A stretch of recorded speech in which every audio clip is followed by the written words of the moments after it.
अमरीकी सदर ने ईरान को डील के लिए 72 घंटे की मोहलत दी है और दावा किया है कि ईरान पर हमला 2 रोज या शायद हमेशा के लिए मुअख्खर कर दिया है। ईरान को झुकाने में मुसलसल नाकाम अमरीकी सदर ट्रंप ने नया हमला रोकने का ऐलान कर दिया। डोनाल्ड ट्रंप ने दावा किया कि ईरान पर हमला 2-3 रोज के लिए या शायद हमेशा के लिए मौखर कर दिया है। सऊदी अरब, मुत्तहिदा अरब अमारात और कतर की दरख्वास्त पर ईरान पर हमला मौखर किया। खलीजी इत्तेहादियों ने बताया कि मुज़ाकरात में जबरदस्त पेशरफ्त हुई है, मुआहदे के करीब है।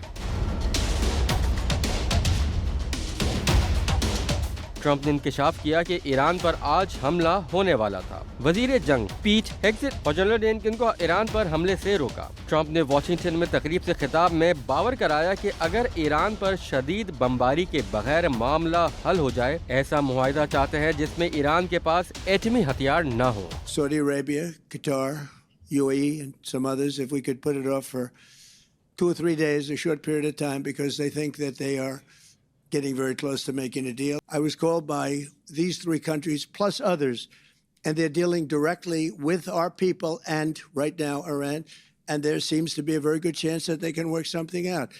If we can do that without bombing the hell out of them, I'd be very happy. White house की नायब तर्जुमान ने ट्रंप की रेड लाइंस तस्लीम ना करने पर ईरान को सख्त इक़दामात की धमकी दी। फॉक्स न्यूज से गुफ्तगू में उन्होंने कहा कि ईरान ने डील ना की तो सदर ट्रंप जरूरी फैसला करेंगे। This is not a situation that is sustainable. Iran knows that better than anybody, and so the president isn't making decisions based on fluid opinion polls. He's making decisions on what is best for the national security of our country, and there is nothing more paramount than ensuring this rogue regime cannot threaten our country with a nuclear weapon. एक रोज पहले अमरीकी सदर ने Iran में सब कुछ खत्म करने की धमकी दी थी। ट्रंप का कहना था कि वक्त गुजर रहा है, ईरान को फौरी तौर पर फैसला करना होगा वरना उसके लिए कुछ बाकी नहीं रहेगा।